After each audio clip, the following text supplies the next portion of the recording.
आधा हिस्सा जिसके बगैर सच पूरा नहीं होता, वो है अर्ध सत्य।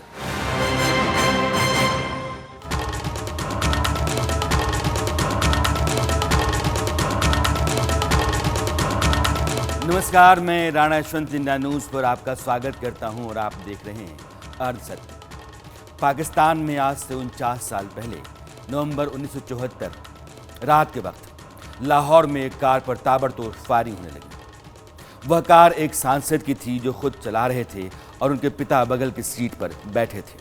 पीछे सांसद की पत्नी और साली बैठी थी। उस हमले में सांसद के पिता को गोली लगी और उनकी मौत हो गई। सांसद का नाम था अहमद रजा कसूरी और पिता थे अहमद खान कसूरी, जो लाहौर के नामी वकील थे, रईस लोगों में से गिने जाते थे।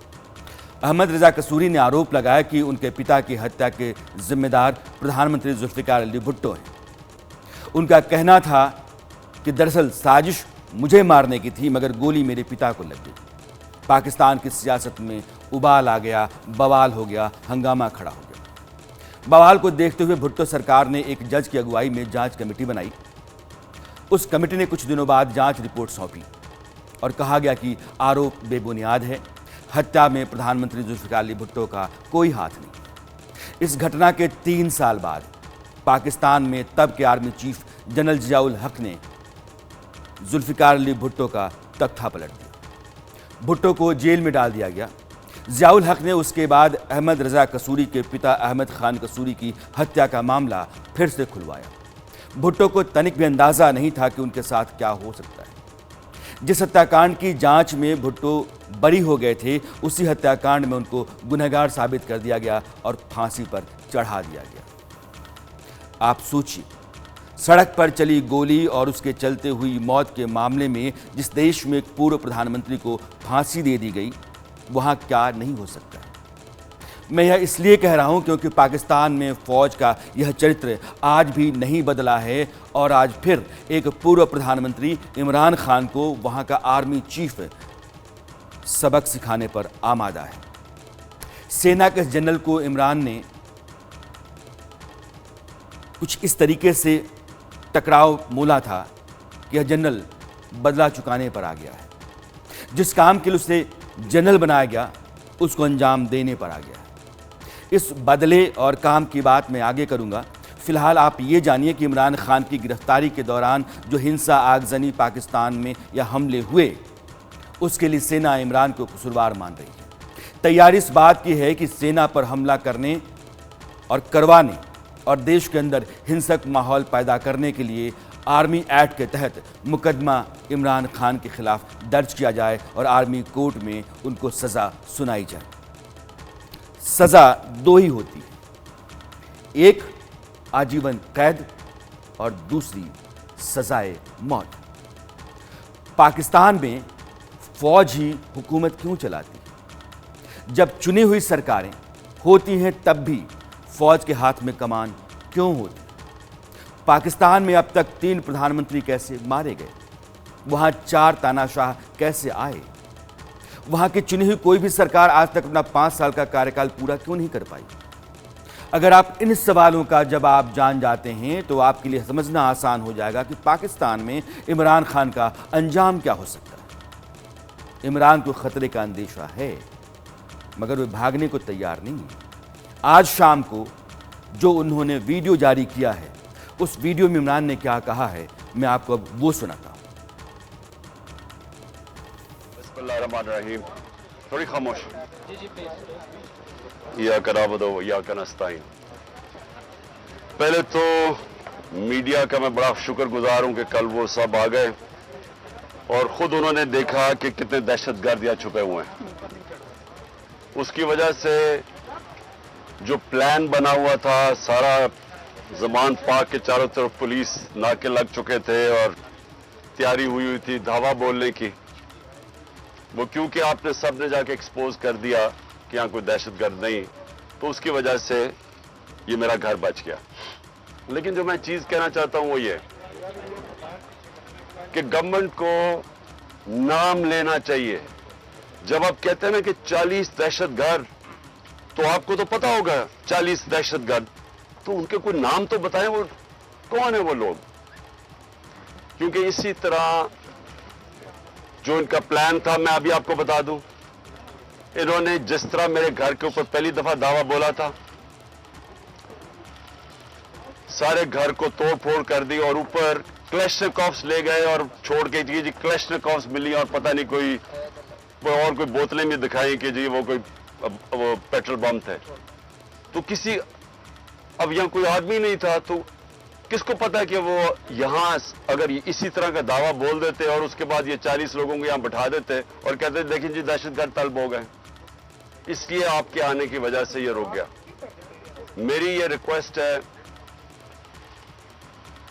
हुकूमत से कि ये जो हरकतें आप कर रहे हैं, इससे कभी भी पॉलिटिकल पार्टी नीचे नहीं जाती, वो मजबूत होती है। क्योंकि पॉलिटिकल पार्टी अगर उसका वोट बैंक है और वो बढ़ता जा रहा है तो वो ऊपर जा रही है। इमरान खान मीडिया वालों कह रहे हैं कि आपका बहुत बहुत शुक्रिया, क्योंकि मैंने आपको अपने घर में बुलाया और आपने मेरे घर के भीतर की तस्वीर दिखाई, तब जाकर के देश को और उन लोगों को जो सरकार में और सेना में बैठे हुए हैं पता चला कि उनका कहना गलत है। क्या पता चला? यह जो मैं कह रहा हूं कि इमरान का अंजाम तय है, इसके बहुत सारे कारण हैं। पाकिस्तान में एक सूबा है पंजाब और वहां की राजधानी है लाहौर। लाहौर के जमान पार्क मोहल्ले में इमरान का घर है और पंजाब की पुलिस कह रही है कि 40 आतंकवादी उनके घर के अंदर छिपे हुए हैं। 24 घंटे का अल्टीमेटम दिया गया था, वो खत्म हो गया। इमरान खान का वीडियो भी आ गया। इमरान खान ने खुद उन आतंकियों को नहीं सौंपा तो पुलिस उनके घर पर धावा बोल देगी, ये कहा जा रहा था। इमरान के घर को चारों तरफ से घेरा गया, अब भी घेराबंदी है। सड़कों को कंटेनर लगा करके सड़कों को बंद कर दिया गया ताकि उधर लोग ना जाएं। शहर में, लाहौर में फोर्स का भारी इंतजाम अब भी है। पाकिस्तान के एक यूट्यूबर ने इमरान के घर, जिस घर की बात इमरान खान कर रहे थे, उसके अहाते में घुस करके ये बताने की कोशिश की कि वहाँ क्या है, और इमरान के गार्ड से भी उसने पूछा कि कहा जा रहा है कि यहाँ आतंकी छिपे हुए हैं। मैं उस रिपोर्टर की रिपोर्ट आपको दिखाना चाहता हूँ, इसी बहाने इमरान का घर भी आपको नजर आएगा। पार्क में मौजूद हैं, इमरान खान के अपनी रहायशगाह में मौजूद हैं। आपको अंदर के मनाजर दिखाते हैं। ये है जी वो नो गो एरिया, जिसे नो गो एरिया कहा जाता है। अब अंदर से दरवाज़ा बिल्कुल बंद है। ये इमरान खान की रहायशगाह है जहाँ पर हम मौजूद हैं। आपको पीछे के हालात दिखाते हैं। यहाँ पर फ़िलहाल इमरान खान के मुलाजमीन हैं, या अपना सिक्योरिटी स्टाफ है। ये इमरान खान की रहायशगाह के बैक के मनाजर हैं। यहाँ पर भी हमें कोई शरपसंद नज़र नहीं आ रहा। तो अब जो है हम जाते हैं जमान पार्क की ऊपर छत पर, और अंदर ऊपर के मनाजर आपको दिखाते हैं। जब लास्ट टाइम बुशरा बीबी यहाँ पर अकेली थी, ऑपरेशन हुआ था, तो पुलिस ने कहा था कि यहाँ से असलहा बरामद हुआ है और फायरिंग की गई है। तो ये आपको ऊपर की सूरत हाल हम आपको दिखा रहे हैं कि जमान पार्क की ऊपर की क्या सूरत हाल है। आप हमारे साथ आएँ ताकि हम आपको जमान पार्क की पूरी सूरत हाल दिखा दें, ताकि आपको अंदाज़ा हो जाए कि क्या यहाँ पर वाकई ही शरपसंद छुपे हुए हैं। तो जमान पार्क की छत पर जो इमरान खान की रहायशगाह है, हम जा रहे हैं। ये वो सूरत हाल हम आपको दिखा रहे हैं। रफ्तार न्यूज़ के प्लेटफार्म से हुकूमत पंजाब की जानिब से जो अल्टीमेटम दिया गया है, अब वो ख़त्म होने वाला है। ये वो पार्लियामेंट्री टैंकी है और ये ऊपर गार्ड्स का वो रूम है।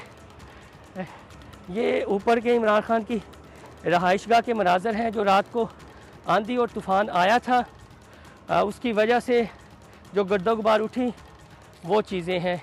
ये सिक्योरिटी रूम भी हम आपको दिखा देते हैं। ये सिक्योरिटी रूम है। वो कह रहे हैं जी शरपसंद छुपे हैं, तो क्या ऐसी ही बात है यहाँ पर कि शरपसंद छुपे हुए हैं? ऐसी तो कोई भी बात नहीं है जी। आपके सामने सब चीज़ें आपने एक्सपोज हैं, देख ही रहे हैं। ये तो वैसे ही एक मन गड़क है। अभी वो जो है ना गवर्नमेंट, अभी देखें एक्स प्राइम मिनिस्टर हैं, तो कम से कम उनको सिक्योरिटी तो फराम करनी चाहिए। अगर उन्होंने अपनी जो है ना वो प्राइवेट सिक्योरिटी हायर की हुई, तो उसको भी वो दहशतगर्द डिक्लेयर कर रहे हैं। जी बिल्कुल, प्राइवेट सिक्योरिटी हायर की गई है और ये कहा गया है कि उन्हें भी दहशतगर्द डिक्लेयर करने की कोशिश की जा रही है।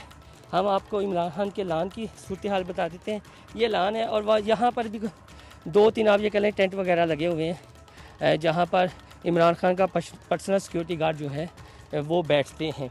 तो ये ओवरऑल ज़मान पार्क की सूरत हाल है। इमरान खान अपनी अहलिया और अपनी फैमिली के हमरा यहाँ ज़मान पार्क अपनी रहाइशगाह में मौजूद हैं। 2 बजे का अल्टीमेटम था। हुकूमत ने जो कल प्रेस कॉन्फ्रेंस की थी और ये कहा था कि 24 घंटे के अंदर अंदर अगर 30 से 40 शरपसंद जो ज़मान पार्क में छुपे हुए हैं उन्हें उनके हवाले नहीं किया जाता तो ज़मान पार्क में ऑपरेशन किया जाएगा। दोपहर 2 बजे ये अल्टीमेटम ख़त्म होना है आज। उसके अलावा इर्द गिर्द की जितनी सड़कें हैं वहाँ पर पुलिस पहुँच चुकी है। पुलिस कल से ही एक बड़े ऑपरेशन की तैयारी कर रही है।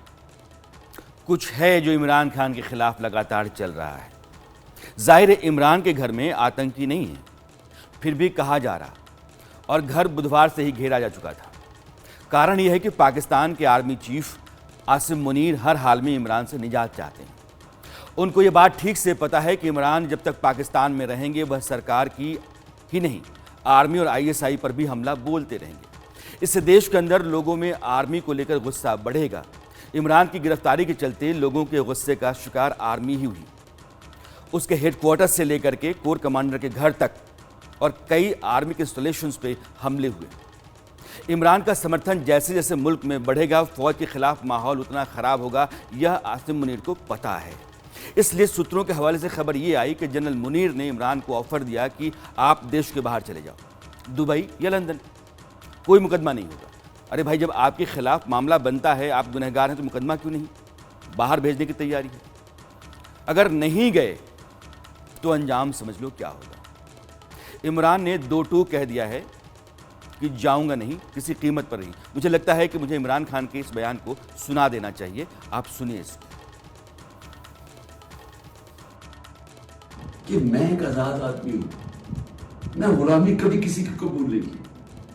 मुझे जितनी मुझे दावतें थी कि बाहर रह लो, जितने मेरे कनेक्शंस थे, जो जितना मुझे इज्जत मिलती थी, बरतानिया की मैं बात कर रहा हूं, मैंने तो कभी नहीं सोचा कि मैं अपने मुल्क के अलावा कहीं रह सकता हूं।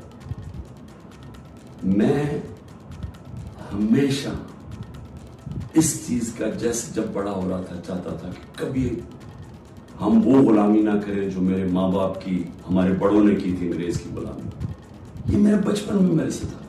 मैंने कभी किसी की गुलामी नहीं की। ला इलाहा इल्लल्लाह, किसी इंसान के सामने मैं नहीं आज तक झुका।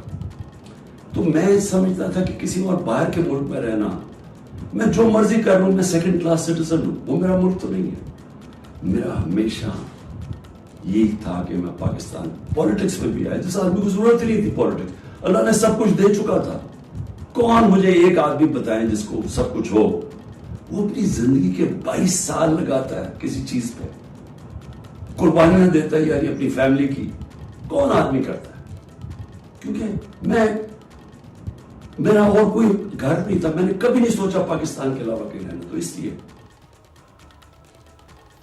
अगर आर्मी चीफ चाहते हैं कि इमरान खान पाकिस्तान छोड़ दें तो इमरान कहते हैं कि किसी कीमत पर अपना मुल्क नहीं छोड़ूंगा। पाकिस्तान से अब वहाँ के हालात पर चर्चा करने के लिए मेरे साथ 2 खास मेहमान जुड़े हैं। उज़्मा कारदार जो पाकिस्तान मुस्लिम लीग नवाज़ की नेता हैं, और सरदार तैयब खान जो PTI इमरान खान की जो पार्टी है उसके नेता हैं। आप दोनों मेहमानों का बहुत बहुत स्वागत है। उज़्मा, ये क्या है, इमरान खान के घर के भीतर 40 आतंकी हैं, यह बात कहाँ से आ गई? घर को घेर दिया गया, घर को जाने वाले रास्ते को बंद कर दिया गया, आखिर क्या है, ये क्यों है? देखिए, बात सर ये है कि अब इमरान खान जो आपने भी क्लिप दिखाया था, ये वो बेचारे बीट रिपोर्टर्स हैं जो मिन्नतें करते थे कि हमें आप अंदर जाने दें घर के, हम चाहते हैं कि हम कवरेज करें। तो कभी इन्होंने घास नहीं डाला, उनको अंदर जाने नहीं दिया। वो बेचारे सारा दिन कैमरा लेके बाहर खड़े होते थे। अब चूंकि उनको पता है कि एक ऑपरेशन जो है लॉन्च होने वाला है, तो अब मीडिया के पीछे छुप रहे हैं, कभी इंटरनेशनल मीडिया के पीछे छुप रहे हैं। आज आठ तखरीबकार जो हैं वो पकड़े गए हैं भागते हुए यहाँ से, ज़मान पार्क से। देखिए, बात सारी ये है कि आजकल वो ज़माना नहीं है कि किसी को पता ना चले क्या हो रहा है। सब इनकी जो प्रूफ है, इनका एविडेंस है कि किस तरह से इन्होंने प्लान किया ये सारा, किस तरह से उनके साथ जितने लोग हैं इनके अपने लीडरशिप के जो मिले हुए थे, किस तरह से इन्होंने लोगों को जहन साजी की, तखरीबकारी के लिए उनको उकसाया, फिर उनको इस्तेमाल किया। ये पूरी प्लानिंग जो है ये सबूतों के साथ अब रियासत के पास आ चुकी है। तो किसी को बेगुनाह को पकड़ना नहीं है, और जिसने ये रियासत के खिलाफ हथियार उठाए, जिसने हथियार उठवाने की इनको साजिश की, और जिस तरीके से ये पूरा घिनौना खेल किया गया कि पूरे हमारे जो, आप सोचें कि जो हमारे जो शोहदा हैं उनकी यादगारों को किस तरह से बेहुरमती के साथ उन्होंने जलाया और उनको तोड़ा, और किस तरह अगर आपके गांधी समाधि पे कोई अटैक कर दे तो आप कैसे महसूस करेंगे? अगर आपकी कोई एयरफोर्स बेसिस पे अटैक करे, आपके कोई आर्मी की सेंसिटिव इंस्टॉलेशंस पे अटैक करे, तो क्या रियासत का उसका जो रिस्पांस होगा? रियासत जो है वो तमाशा तो नहीं बैठ के देखेगी। तो इमरान खान ने सारी रेड लाइंस क्रॉस कर दी, उसने सारी रेड लाइंस क्रॉस की हैं। अगर वो ये रेड लाइंस ना क्रॉस करता तो किसी ने उसको कुछ नहीं कहना था। देखिए, सियासी जमात जो होती है वो आपने अपनी बात रख ली है। मैं चाहूंगा कि तैयब खान, मेरा कुछ सवाल नहीं, आपने सब कुछ सुन लिया है, तो उजमा की खातिर आपका जवाब क्या होगा? सबसे पहले तो आपका शुक्रिया, और मैं ये बताना चाहूँगा कि मैं एक सहाफ़ी हूँ। खान साहब को मैं कवर करता रहा हूँ, तो जब वो पीएम थे, अब शहबाज साहब पीएम में, तो उनको भी कवर कर रहा हूँ। इंडिपेंडेंट सहाफ़ी हूँ, तो पीटीआई के नेता आप सबका कह सकते हैं, इस वक्त उनका नेता मेरा नहीं। सबसे पहली बात तो ये है कि देखें, जिस तरीके से भी सब लोगों ने, चाहे वो पीटीआई के हैं या कोई भी हैं, उन्होंने जो मलाक को नुकसान पहुँचाया है, मैं उसको सबसे पहले कंडेम करना चाहूँगा। और मैं समझता हूँ कि इसकी आड़ में जो है वो जो मजलूम लोग हैं, जो बेगुनाह लोग हैं, उनको सजा नहीं मिलनी चाहिए, बल्कि जो लोग इस पर मुलव्वस हैं, हमने देखा कि बेगुनाह लोगों को भी गिरफ्तार किया गया पुलिस की जानब से, लेकिन नहीं होना चाहिए। जहाँ तक खान साहब तो लग रहा है जिस तरह हमारे अपने वहाँ नुमाइंदे मौजूद हैं, अजमान पार्क में कवर कर रहे हैं, देख रहे हैं हर चीज़ को, बड़ा अच्छी तरह कवर कर रहे हैं। खान साहब के घर में किसी किस्म का कोई भी दहशतगर्द वगैरह नहीं है। इमरान खान हमेशा पुलिस को रहे हैं, उनके जो मुख्तलिफ 27 साल की जो सियासी जदोजहद रही है वो भी अपने देखी एक पुरअमन रही है। वो 126 दिन का उन्होंने इस्लामाबाद में भी पुरअमन धरना भी दिया था। उसमें डाल साहब अभी पहले पीटीआई में ही होती थी, अब इनके इख्तलाफात हैं, वो नून की आगे बात अलग है। पर यह है कि इमरान खान जो है वो इदारों का एहतराम करते हैं, चंद अफसरान से या उनकी कोई इख्तलाफ हो सकता है। नहीं, सवाल ये, उजमा जो कह रही हैं, आप कुछ और कह रहे हैं। उजमा ये कह रही हैं कि उन्होंने मुल्क में लोगों को हथियार उठाने के लिए मजबूर किया, मुल्क में खून खराबा करवाया, उनके खिलाफ बहुत सारे सबूत हैं, उन्होंने जो भी करतूतें की हैं उसके लिए सरकार, सेना, पुलिस सबके पास सबूत हैं, उनके खिलाफ कार्रवाई होगी, एक्शन होगा, इमरान बचेंगे नहीं, वो ये कह रही हैं। जी बिल्कुल, आप दुरुस्त कह रहे हैं, लेकिन देखिए इमरान खान साहब के आज का बयान सुनिए और कल की उनके मुख्तलिफ ट्वीट देखिए, और उनकी जो बहनें हैं जो वहाँ मौजूद हैं, और वो प्रोटेस्ट में मुख्तलिफ वीडियो भी सोशल मीडिया पर वायरल हैं, जिनमें वो कह रही है कि आपने जो है वो अमलाक को, आपने जो सरकारी जो इदारे हैं वहाँ आपने हमला वगैरह नहीं करना, नहीं वहाँ आपने कोई दावा बोलना है। तो ये चंद लोग होते हैं जो कि सियासी फायदा उठाने के लिए, अपने ये कह सकता हूँ कि पाकिस्तान मुस्लिम लीग ग्रुप के भी ऐसे लोग हैं जो कि वहाँ मौजूद थे, तो उन्होंने जो है उस तरह के हमले किए। और पीटीआई के लोग अगर इसमें मुलव्वस हैं तो उनको भी कड़ी से कड़ी सजा देनी चाहिए। देखिए जी, चाहे पीटीआई और टीएलपी हो, माजी में टीएलपी भी इस तरह के तशद्दुद जो है वो एहतजाज कर चुकी है और उसके खिलाफ भी रियासत ने हरकत की थी। इस बार भी अगर तरीके मैं समझ गया उजमा, आपने सुना, दरअसल ये जो हमले हैं, आप, मैं समझ गया, ये हमले जो हैं इमरान खान भी कहते हैं कि वो हमारे लोग नहीं हैं, ना मैं उसकी हिमायत करता हूँ, और कहीं ना कहीं इस बात पर वो जोर डालते हैं कि सब कुछ जो है ना वो आईएसआई के ज़रिए किया गया, इसमें फ़ौज और सरकार शामिल है उनको बदनाम करने के लिए। उजमा, आपके पास आ रहा हूँ, लौट रहा हूँ। दरअसल मैं बताना चाहता हूँ दर्शकों को कि आज की तारीख में आसिम मुनीर जो आर्मी चीफ हैं और पाकिस्तान के वज़ीर आज़म शहबाज शरीफ मिल करके इमरान खान के ख़िलाफ़ एक मोर्चा क्यों खोले हुए हैं और क्यों चाहते हैं कि इमरान खान या तो जेल में रहें या मुल्क छोड़ दें। कई चीज़ें हैं। आर्मी चीफ जब जनरल बाजवा थे, इमरान खान तब प्रधानमंत्री हुआ करते थे, और 36 का आंकड़ा जो है आसिम मुनीर इमरान खान के बीच उस समय से। ये मामला शुरू हुआ 2018 में, अगस्त का महीना था, इमरान खान ने सत्ता संभाली। आप ग्राफिक्स देखते रहिएगा, मेरी बात सुनिएगा और इसको देखते रहिए। इमरान प्रधानमंत्री बने, चुनाव में इमरान को पीएम की कुर्सी तक पहुंचाने में तब के सेना प्रमुख कमर जावेद बाजवा की बड़ी भूमिका मानी गई। फौज इमरान के साथ तब थी।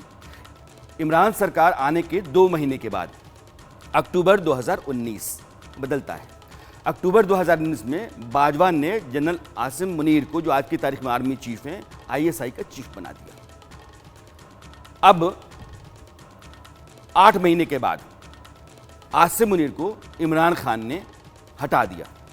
ऐसा क्यों हुआ, इसके बारे में कोई जानकारी औपचारिक तौर पर नहीं है, मगर इमरान की पार्टी के एक पूर्व नेता के लीक्ड ऑडियो में कहा गया कि दरअसल आसिम मुनीर इमरान खान की जो बीवी हैं उनकी शिकायत लेकर के उनके पास पहुंचे थे और कहा कि बुशरा बेगम अंदर खाने डील कर रही हैं और एक जो देश के बड़े बिजनेसमैन हैं रियाज मलिक, उनके यहाँ करोड़ों का हार ले रही हैं। इमरान को यह बात खल गई और उनको लगा यह आदमी मेरे घर की ही जासूसी में लग गया है। नतीजा ये हुआ कि आसिम मुनीर को आईएसआई चीफ से चलता कर दिया गया। यह बात तब कि आर्मी चीफ जनरल बाजवा और जाहिर है आसिम मुनीर दोनों को खली। इमरान अपने खासम खास और भरोसेमंद लेफ्टिनेंट जनरल फैज़ हमीद को आईएसआई चीफ के तौर पर बिठा दिया। बाजवा ने उस समय इसलिए कुछ नहीं किया या कहा क्योंकि वो अपना कार्यकाल बढ़ाना चाहते थे, एक टर्म और चाहते थे। अप्रैल 2019 में यह मामला है और नवंबर 2019 में जनरल बाजवा को 3 साल का एक्सटेंशन मिल गया, यानी कि नवंबर 2022 तक के लिए उनको सेना की कमान सौंप दी गई। ये स्थितियां थी तब की। जनरल फैज़ हमीद आर्मी आईएसआई चीफ हो गए, बाजवा 3 साल के एक्सटेंशन पे आ गए, इमरान खान जो हैं वो प्रधानमंत्री। अब इमरान खान का खास होने के चलते आईएसआई चीफ जनरल फैज़ हमीद जनरल बाजवा को कई मामलों में बाईपास करने लगे। मगर बात तब ज़्यादा बिगड़ गई जब सितंबर 2021 में अफगानिस्तान में तालिबान की सरकार आई। वहाँ जनरल फैज़ हमीद गए और जो तमाम तंजीमें और दावेदार थे उनके बीच में उन्होंने सुलह सफाई करवा करके सरकार बनवाने में अहम भूमिका निभाई। इसके लिए जनरल बाजवा को उन्होंने भरोसे में नहीं लिया। इमरान खान के कहने पर फैज़ हमीद अफगानिस्तान के दौरे पर गए थे। नतीजा ये हुआ कि जनरल बाजवा ने नवंबर 2021 में जनरल फैज़ हमीद को हटा दिया और अपने भरोसेमंद जनरल नदीम अंजुम को आईएसआई का चीफ बना दिया। नदीम अंजुम आज भी हैं। इमरान और जनरल बाजवा के बीच यहां से जंग तेज हो गई और बाजवा इमरान को हटाने में लग गए। 6 महीने बाद अप्रैल 2022 में इमरान के 2 दर्जन से ज़्यादा विधायक विपक्ष के पाले में जाकर के बैठ गए और साथ देने वाले 2 दल भी पाला बदल गए। इमरान की सरकार गिर गई, एक गठबंधन सरकार बनी जिसके मुखिया बने शहबाज शरीफ और वो प्रधानमंत्री बने, सरकार नई बन गई। इमरान की सरकार बाजवा ने क्यों गिराई? बाजवा को पता था कि इमरान उनको लेकर सख्त हैं और रिटायरमेंट के बाद वो सबक सिखाने पर आमादा होंगे। डर इस बात का भी था कि उनके रिटायर होने के बाद आर्मी चीफ के तौर पर इमरान खान जनरल फैज़ हमीद को ही आईएसआई चीफ से आर्मी चीफ बनाएंगे। अब प्रधानमंत्री और आर्मी चीफ अगर दोनों किसी आदमी के खिलाफ हो जाए तो जाहिर है पाकिस्तान में उसको चैन की जिंदगी नसीब नहीं होगी। सो सरकार गिरा दी गई अप्रैल 2022 में। और नवंबर 2022 में जब रिटायरमेंट था जनरल बाजवा का, उससे 4 दिन पहले जिस आर्मी का रिटायरमेंट था उसका नाम है जनरल मुनीर। हुआ ये कि बाजवा ने इमरान खान के साथ कभी जनरल मुनीर हाथ नहीं मिला सकते हैं, यह बात जान लिया गया। इसी मकसद से जनरल बाजवा ने जनरल आसिम मुनीर का नाम आगे बढ़ाया। मामला क्या समझिएगा, आसिम मुनीर बाजवा से 4 रोज पहले रिटायर हो रहे थे। कहा जा रहा है कि आसिम मुनीर का नाम लंदन में प्रधानमंत्री शहबाज शरीफ के जो भाई हैं नवाज शरीफ, उन्होंने बैठ करके उस पर मुहर लगाई। बाजवा ने प्रपोज किया था। शहबाज शरीफ ने कानून में इसके बाद बदलाव किया, क्योंकि एक आदमी जो रिटायर हो रहा है वो आने वाले समय के लिए आर्मी चीफ नहीं हो सकता है। जो सर्विंग ऑफिसर है वही आर्मी चीफ हो सकता है। तो रिटायर होने से पहले एक आदमी के लिए कानून में बदलाव किया गया और बदलाव करके आसिम मुनीर को आर्मी चीफ बनाया गया। क्यों? क्योंकि यही आसिम मुनीर हैं जो आईएसआई प्रमुख थे और उनको इमरान खान ने हटा दिया था।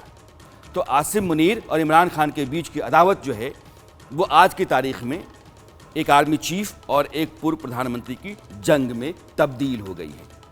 अगर इमरान किसी भी तरीके से चुनाव हो जाए और सत्ता में आ जाएं तो आसिम मुनीर और शहबाज शरीफ दोनों के लिए बड़ी मुसीबत हो सकते हैं।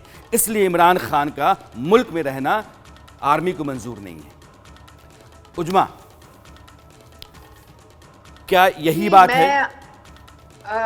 जी, बहुत सारी बातें जो आपने की हैं वो सही हैं। बीच में 2-3 पॉइंट्स ऐसे हैं जिसमें मैं आपको थोड़ा सा मैं चाह रही हूँ कि मैं करेक्शन कर दूं। जी। जब डीजी आईएसआई थे आसिम मुनीर, तो उनके पास बहुत सारी करप्शन के सबूत थे, फाइलें थी, एविडेंस थी कि जो चीफ मिनिस्टर बुज़दार है उसके दफ्तर में करप्शन का गढ़ बना हुआ है और उसके ताने बाने साने जाके मिल रहे हैं बनी गाला में इमरान खान की अपनी जो घर वालों के साथ।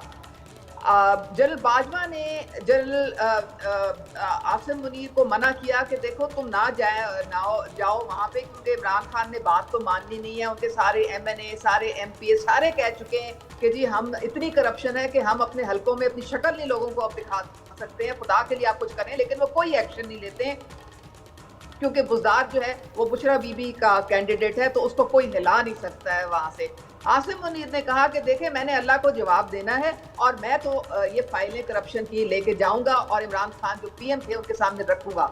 इमरान खान ने वही किया जो बाजवा साहब कह रहे थे। उन्होंने वो करप्शन की फाइलें जो थी, इंस्टेड के वो कोई उसके खिलाफ एक्शन लेते, उन्होंने। लेकिन उजमा एक बात बताइए, जनरल बाजवा ने इमरान खान के सरकार जाने के बाद भी बतौर आर्मी चीफ सर्व किया। जब रिटायर हुए तो उन्होंने एड्रेस भी किया आर्मी के ऑफिसर्स को। आसिम मुनीर आज भी हैं, वो आर्मी चीफ हैं। यह बात उन लोगों ने क्या ऑफिशियली कभी कही? अगर नहीं कही तो फिर आपके कहने का मतलब कैसे न माना जाए कि सच है ये? देखिए, बात सारी ये है कि आपने कहा कि जी तैयब खान साहब, मैं आ रहा हूं आपके पास, बस 10 सेकंड, मेरे पास 1 मिनट का वक्त है। जी उजमा। जनरल फैज जो थे, आपने कहा कि उनको जबरदस्ती हटाया गया। उनको जनरल बाजवा ने इसलिए वहां से पोस्ट किया था, उन्होंने इमरान खान को कहा था कि देखें अगर ये कोर कमांड नहीं करेंगे तो फिर ये चीफ ऑफ आर्मी स्टाफ के लिए जो है ये क्राइटेरिया पे पूरा नहीं उतरेंगे। इमरान खान जो थे वो ठीक है, इंसिस्ट वो कर रहे थे। आपकी अपनी बात अलग है। आईएसआई के चीफ को, ऐसा तो है नहीं कि आईएसआई चीफ जो आर्मी चीफ नहीं हुआ है, लेकिन अब तैयब खान आपने सुन लिया उजमा को, आप कहना क्या चाहते हैं? सर मैं तो इस पर कोई कमेंट नहीं करना चाहूँगा। ये कहना जरूर चाहूँगा कि पाकिस्तान मुस्लिम लीग नून या पीडीएम की जो मतलब वो इलेक्शन से क्यों भाग रही है, हम खुद जो है वो दिन रात जो है उसको रिकवर करते हैं, जानते हैं कि 14 मई का जो मसला कहाँ से शुरू हुआ। मसला है कि सिर्फ इलेक्शन की वजह से हुकूमत इलेक्शन नहीं कराना चाहती, अवाम जो है उसको वोट का हक नहीं देना चाहती। वोट का हक दें, अवाम अपने जिसको भी पसंद, चाहे वो नून है, पीपल्स पार्टी है, कोई भी पार्टी है, जिसको भी वो वोट का हक दें, वोट दें, उसको जो है वो इक़्तिदार में आना चाहिए। बदकिस्मती से जितने भी ज़मीनी इलेक्शन हुए उसमें पाकिस्तान तरीके इंसाफ अक्सियत से जीती है और ये हकीकत है कि इमरान खान इस वक्त मिराज में, और अगर ये लोग समझते हैं बिल्कुल दुरुस्त फरमाया आपने। चुनाव मसला है, आप सही कह रहे हैं। इमरान खान चाहते हैं कि पाकिस्तान में जमहूरियत है और 5 साल पूरे हो रहे हैं, अगस्त 2023 में पाकिस्तान में चुनाव हो जाने चाहिए, लेकिन हालात चुनाव के दूर दूर तक नज़र नहीं आ रहे हैं। इमरान खान चुनाव चाहते हैं, चुनाव हो जाए तो इमरान खान को अपनी वापसी के आसार उम्मीद बनी हुई है, लेकिन इमरान खान के सत्ता में आने से 2 लोगों की मुसीबत हो जाएगी, एक आर्मी चीफ जनरल मुनीर की और दूसरा पाकिस्तान में आज की तारीख में जो सरकार में लोग हैं उन सबों की। इसलिए इमरान खान के खिलाफ आर्मी एक्ट के तहत मुकदमा दर्ज करके देशद्रोह, देश में दंगा भड़काने, सेना पर हमला करने, हिंसा करने, ऐतिहासिक इमारतों पर हमला करवाने, उनको नष्ट करने के, ये सारे इल्ज़ाम लगा करके इस आदमी को आर्मी कोर्ट में घसीट लो और फिर वहाँ 2 ही तरह के फैसले होते हैं, एक जीवन भर के लिए आप कैद हैं या फिर सजाए मौत है। जब जुल्फ़िकार अली भुट्टो को फांसी दी ज़ियाउल हक ने, तो किसी को नहीं पता चला कि एक पूर्व प्रधानमंत्री को फांसी दे दी गई। लंबे समय तक ना उनके घर वालों को बुलाया गया, ना बताया गया और ना उनको वहाँ दफनाने की इजाज़त दी गई, वहीं दफना दिया गया था। तो कब किसको कहाँ मार दिया जाएगा या मरवा दिया जाएगा पाकिस्तान में, यह तयशुदा तौर पर नहीं कहा सकता है। इमरान खान को लेकर के आर्मी की और सरकार की जो तैयारियां हैं उनको आप समझ सकते हैं, जो लिखा हुआ है दीवार पर उसको आप पढ़ सकते हैं, और जो हालात पाकिस्तान में हैं वो अपने आप में बहुत कुछ कह भी रहे हैं। आज के लिए बस इतना ही। मेरी मुलाकात आपसे कल फिर होगी, तब तक के लिए नमस्कार। जिसके बगैर सच पूरा नहीं होता वो है अर्ध सत्य।